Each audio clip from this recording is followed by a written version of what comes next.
Howdy everyone. Thomas asked me to narrate the video for this week to talk to you about building information modeling.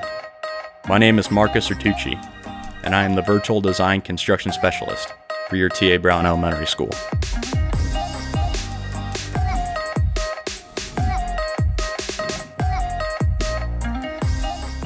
Some of you may have seen your parents come home excited about buying a new piece of furniture. But piece by piece, as they assemble the furniture they were so excited about, they become increasingly more agitated. They stare at the structures and try to wrap their heads around how the furniture pieces are actually arranged. Your parents are frustrated because they are trying to assemble a three-dimensional object using two-dimensional plans. There's nothing wrong with how the plans are laid out. Companies actually spend quite a lot of money on special designers called drafters to make the plans as comprehensive as possible. Construction contractors go through the same thing, despite possibly having years of experience putting buildings together. Now, before you start judging, here's something to consider. This is a piece of a two-dimensional set of plans. In order to truly understand how the building is supposed to look like, you have to translate all the symbols, lines, and shading patterns to imagine how the building comes together. This is where BIM comes in.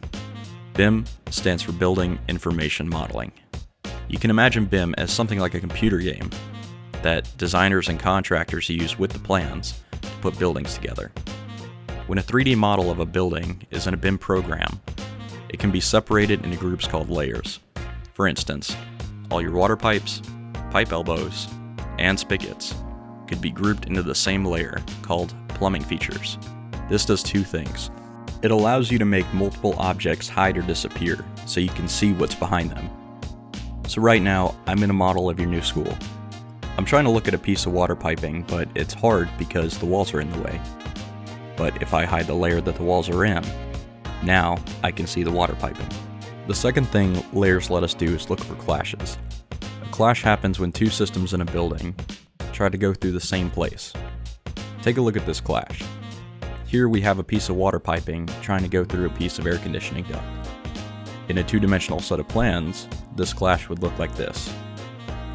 But in building information modeling, or BIM, this clash is much easier to see.